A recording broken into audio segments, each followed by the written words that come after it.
fighters, have you ever thought about how movies often open with a wide angle lens of the setting?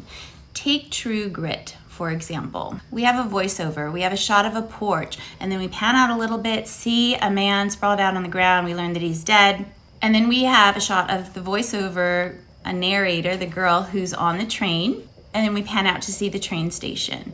So we get a lot of setting before we ever get to the very first interior scene. Or you can start a scene in medias res, which is literally in the middle of. So you drop into the action in the middle of something already happening. That's how I begin Flower in the Attic. Two characters, Ivy and Emmeline, standing in a jewelry shop discussing the impending engagement that's happening that night. That's our setup. We don't have any other context.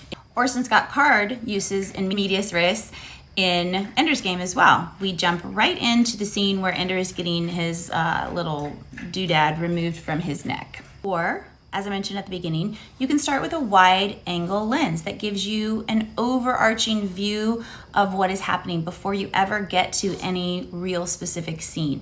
This is what I do in Murder in Devil's Cove, the first book in my Book Magic Mystery series. I introduce the island of Devil's Cove on the Outer Banks, give some context to where this whole thing is taking place, and then I introduce Pippin and Grey Hawthorne, twins that are born 73 seconds apart, and then they're standing on the sidewalk in front of the house that they've just inherited on this fictional island of Devil's Cove on the Outer Banks.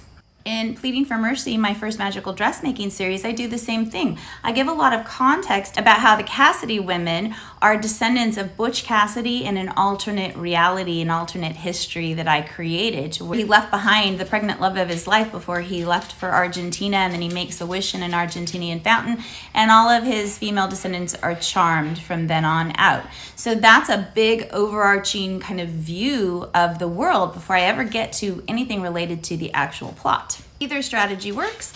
Think about what's going to benefit your story most, dropping into the middle of a scene already happening or giving a wide angle view.